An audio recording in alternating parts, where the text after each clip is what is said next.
right, welcome to your best post show ever, brought to you by Twisted Tea. Jason Weigandt, Mitch Kendra. Mitch, great job single-handedly handling our 61st look yesterday. What a wild day at Unadilla, from where we started to where we ended with, oh man, what a 250 battle that we have. Hayden Deegan rallying from Washougal.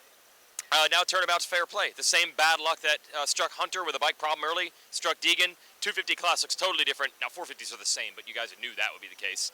But quite a shake-up the way the 250s worked out today. Yeah, so I was watching, obviously Levi Kitchen gets the race win. I'm like, oh, I see Swanee walking back to the pits. I'm like, hey, Swanee, great ride by Levi. And he goes, yeah, but Hayden DNF'd. And I was like, I didn't even see it. I was down in the corner of the track. I didn't even know he had the issue until I got back to the pits and stuff. So yeah, like you said, came in with a 3-point gap to Hunter. And then now Justin Cooper moves into second place, but Hunter has a 22-point gap. So again, it's not over with 2 rounds to go, but there's definitely more breathing room for Hunter. If he would have another mechanical issue, he has a little bit of play, but yeah, it was definitely completely like polar opposites entering the championships today. Obviously, we know what happened with Jett. We'll get into that in a minute, but yeah, 3-point gap and then a 95-point gap entering the day. So. Yeah, and here's what comes down to. Everyone in the 250 class is now going to play the what-if game. Justin Cooper, what if I didn't crash out a high point? Hunter's going to counter and say, well, I had a bike problem and a DNF from a first turn crash, and now Deegan can talk about his own problems, so whatever. RJ Hampshire won the first moto of the year, so like you're like, okay, he's coming out swinging. Yeah. You know he's going to give it his all, so. Yeah, he went too much on his all today because he crashed out his second moto. I saw him laying there in the track, I think knocked out, so that might be it for RJ as far as his title, and maybe, I don't even know if he'll be back for Buds. I'm not a doctor, but that was unfortunate to see. As you mentioned, Jett Lawrence wrapped up this title. I don't think that was a surprise, but was a surprise was the challenge in Moto 1, not just Chase Sexton, but 2021 style Dylan Ferrandis there. Yeah, and I think Dylan found a little bit of stuff with the bike, just a little bit of fitness for himself. He was talking at the press conference, you know, after you're not getting good results, you kind of start to question yourself, and he knew that the bike wasn't where he wanted it to be, but he just said he was working his butt off. You know, these teams, even if they're not winning, they're still putting out all the work, the hours and everything. So he said he was finally comfortable and was able to push, and I think he's done well on this track before, so it's kind of like just everything lined up, and yeah, he was on one today for sure. He was. That first moto was great. He even gave you a little bit of the body language, and he couldn't get Jett at the end, and that's what I love. It's over, really. The title wasn't going to happen for Ferrandis. It was like a 1% shot. Sexton's already eliminated. He and Sexton went to work during the break to still try to beat Jett. That's just what these teams and riders do, but Jett continues to be undefeated, and now he's your 450 national champ, which is just mind-boggling for a rookie. Let's talk to some riders post-race in the 450 class and tell you how their day went. Oh yeah, like you said, another awesome day, and to go 1-1 on championship day, it's crazy to put into words now, but like at first I didn't really think too much of it, just going to execute. But once I went past pit lane the last lap and Christian put congrats MX championship, I had chills going down my spine and like my arms were tingling, like that feeling. And then once I went over the finish line, I just let loose. Emotions came out. Just all the hard work and the struggles we've been going through has been leading us to this, and it's unreal. It's no words for it. It's just unbelievable. At what point did it really start hitting your mind? I felt like after the first round. After that first round, even though Chase had a bob and wasn't feeling that good that day, I felt experience-wise and the stuff I've learned, I felt like I could use that a lot and be riding a lot smarter. I knew the more time I rode that bike, I'd get faster and faster. And I got a bit of lay luck with Chase being out for a few rounds, but I just felt better and better each weekend. I think the first off weekend I had was at High Point, really, and it was the worst track to have an off day with all the ruts. But no, I think it was after the first round, I'm like, all right, I'm going for championship.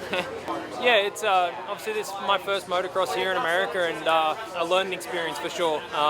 The Star Racing, Monster Energy, Yamaha team's been very accommodating for me.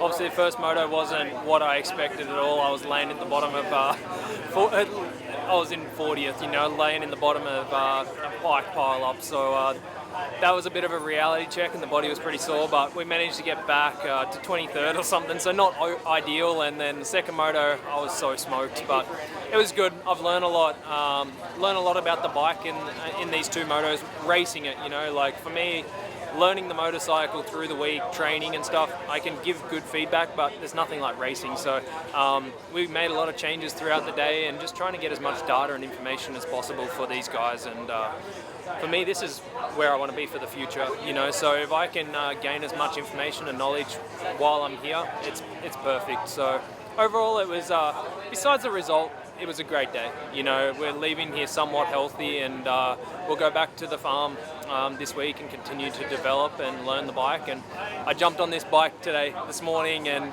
went racing. So yeah, it was good. Yeah, I feel like we haven't done motocross on the new chassis, so it's like we need to figure that out going into motocross next year. So to get some gate drops, awesome.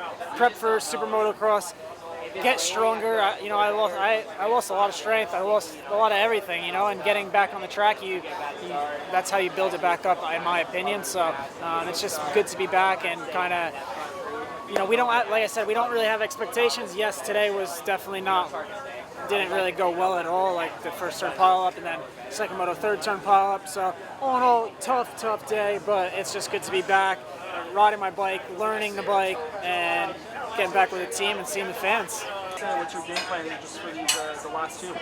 Yeah, I mean, kind of the same thing I've been going for, which is, as long as I'm in the battle with Freddie and kind of behind that Garrett tie battle, I feel like that's a pretty good day for me. So just start up front with those guys again and try and run with them. Yeah, it was. They didn't really rip it because I think they were expecting rain and stuff, so it was kind of like an amateur rough, like very small braking bumps, and then just super chattery. So I was like struggling with setup a lot, and like second moto dude was killing me. I was like head shake everywhere.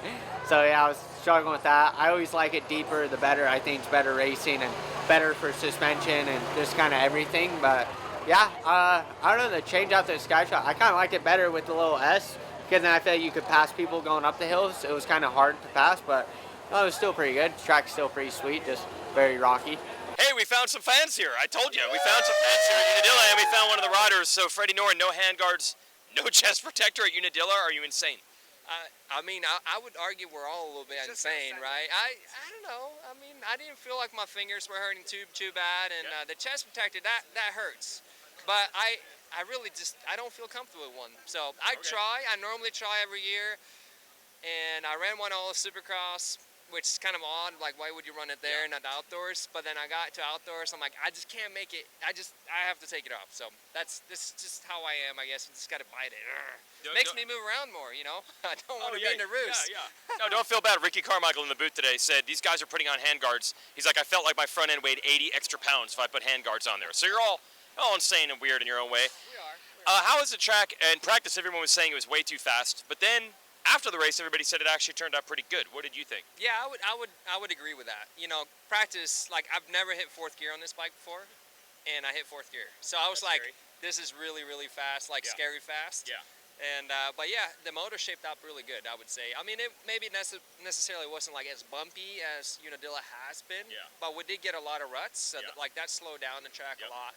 So I would say, it was a pretty good track. I think they probably took the rain in consideration with watering it too, so they probably didn't water it maybe as much as they normally would. Okay. But overall, I thought it was a good racetrack. I had fun. Now, last thing, you might want to wear a chest protector now on because I think there was football tackles going on in the second turn, and you were in it. Guys were body checking each other and flipping over each other. Yeah, no, it was rough. I just missed the first turn one. I saw Jay Wilson and Barcia just go tangled up. I'm like, oh, I'm glad I'm not in that one. Yeah. And I got to second quarter. I'm like, yeah, here we go. Bam. I stuck my arm out. Got my elbow ran into, so that hurt. My bars were all bent. So I rode really good. I went from 30th to 13th. My elbow was really bad. It's still pretty bad. So I didn't even know if I was going to race the second moto. Had a good start. Finished 9th for 10th overall. So overall, it was a good race. Okay. Yeah. We gotta have to get you through 2 first laps in one weekend. Would be really nice. I would love, if I could even just start in like 10th place, that would be awesome. Yes. It's the same story every week, I think. Yeah. All right. I haven't got killed yet, though. So Larry hasn't killed me yet, so we're good. Yeah, no murdering, no punching in the face. No beating up. We're good. We're good. We're good. Thanks, Freddie, for analysis from the track, and let's talk to some 250 riders post-race. What would you grade Unadilla Roos? I didn't even run handguards today, and this finger's all swollen. I can't really bend this one. I have 4 that are all bruised knuckles on this finger and like 2 on this one. I probably should have ran handguards. Now that I'm thinking about it. Yeah, I'm pretty tore up. I got a good one right there, and I'm pretty much covered. But I would say Unadilla on a scale of Roost, if 10 is the worst,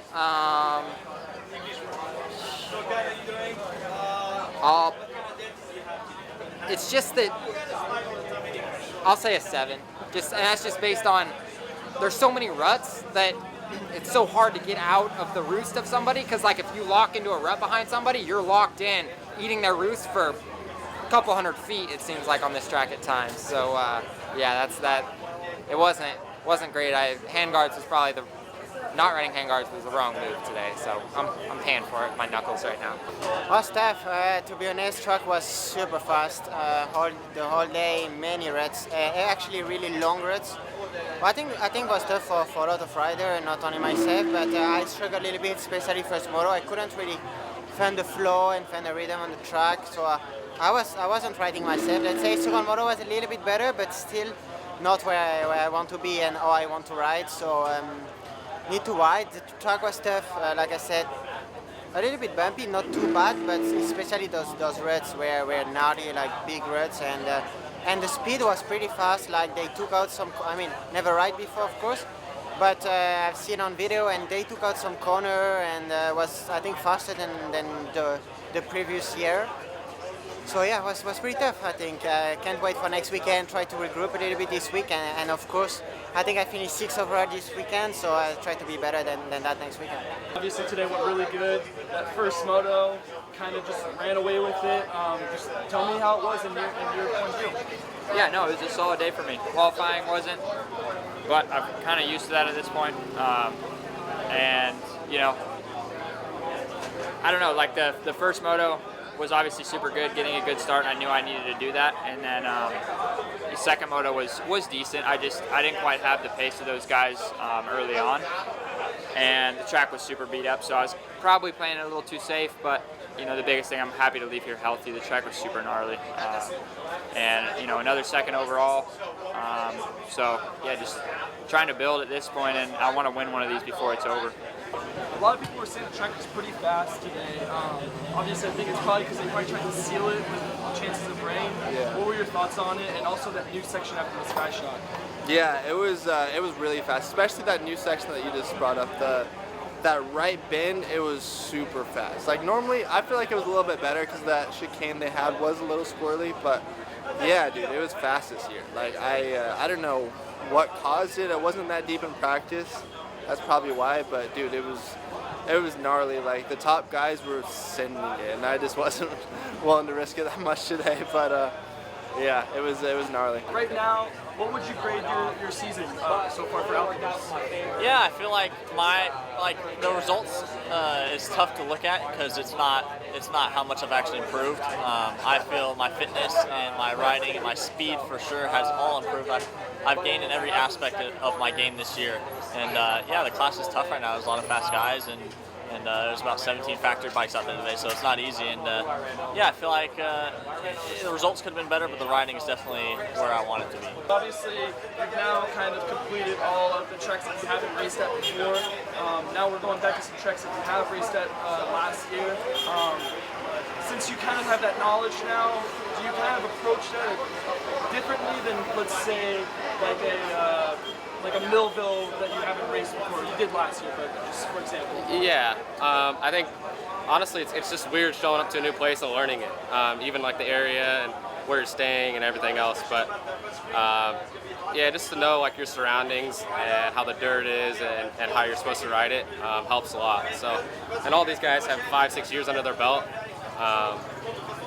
It's hard because there's like Deegan and guys that are coming in rookie season and killing it, but can't get too caught up in that and kind of have your own path. Okay, we're going to wrap this show up. Congrats to Jett Lawrence, the perfect season. It's unbelievable. Like, unbelievable. Like, Mitch, I think it's a real conversation to say we talk so much about RC and Stu. Obviously, I do. I'm working with the booth all weekend. They've had perfect seasons. They're unreal, but, I mean, is this as good? I mean, this is dangerously like, we're already at all-time status. That's scary. Yeah, and the thing too, Jett said in the press conference, like, they were like, oh, did you dream of this? And he's like, no, I never dreamed of this because I never even thought it was a chance. Like, he said they were a poor family living in Australia, then they moved, and you know, he said they had mold in they would wash their clothes and hang it up in their apartment, and they would have mold because it was like gross, these just run down places, and it's like, know how far they've come, and like with Hunter's injuries, and that was a big thing, and just everything they've been through. And then it's like he does this. He just turned 20 like a week ago. He's still like a teenager kid. He said he's a 30 waist on the. So he's still like I got my kid muscles. I don't have adult muscles yet. So it's like, dude, if he's doing this on a kid body, but as a teenager, he's still like mentally a teenager. What's going to happen in 2 or 3 years when he's experienced? Like he's been racing these guys. Yeah, he's been racing these guys, like Sexton and these guys, and like you said, body, mentally, physically, everything is like, it's going to get scary. We spent most of this year saying, well, Ferrandis was a late entry. Sexton missed some time. They're going to get better. Jett's a rookie. He's going to get better too. That's a scary thought, everybody. Do you guys have fun? Great time. Sorry for the language, but it was a great time. Where's your accent from? Oh, all over the place, you know. It sounds that way. All over the place. I'm a melting pot, and we came out here, and I'm originally from New York, and I went down south, and I'm all over the place. I just came out here. It's been 4 years since I've been in Unadilla, and this is the best conditions I've had for the last 3 years I went prior to that, and it's always rained. A dry time at Unadilla is always a good time. We will take it. Any accent, and we can bleep that, sir. We're good. That's our Twisted Tea Best Post Show. Congrats out to the Lawrence brothers winning again and doing things we've never seen before, even against the greats of all time. All right, look, we're not done with our show. We're coming to you, bro. We're coming to you. We're coming to you. Justin Barcia said if you come to my race, I like it. Sorry, I wasn't planning any more interviews. Get in the car. What happened? Ollie said you got the wrong team shirt on, and I said no problem. I won't wear this one anymore. So we're just showing the abs, bro. I mean, I still got abs, so still got abs. I wasn't sitting on the couch eating Twinkies. I promise. No. Felt like it today, but gosh, he's still got abs, Sorby. He's good. I know you got to go. Your car's here. Bro, you came back. Welcome back. Welcome back. First turn crash. It was a lovely welcome back. I'm battered, bruised, and ego. No, my ego's all right, actually. No chance. First corner. I had actually a good start. I was like top 5. I was happy, and then carnage. Yeah. Second moto, third corner, little pile up. Oh. It was a fun day. Okay. And then second moto was fun. Can you feel anything like I felt good, I felt bad? Do you even know? I'm bringing suspension home with me to try out. All this process is going to be getting better for outdoors next year, getting tougher for super motocross, building some muscle back up. It was a day, man. It was good to see my fans, all you guys. It was nice to be back at the races, even though it was an extremely difficult day. Still smiling. All right, go. Got to. Yeah. If I don't smile, I might as well quit, because that's how I felt. So, there was nothing good today. Sorry about my attire. Yeah, you got the logos. I know. He just said, wrong color, wrong team shirt, and I was like, it's definitely the wrong team shirt now. Weekend, right team shirt. Definitely the wrong team shirt now. All right, get out of here. We cornered him. That was great. Justin Barcia said if you come to my semi, I'll give you an interview. I didn't know he'd be shirtless. That's our show. See ya.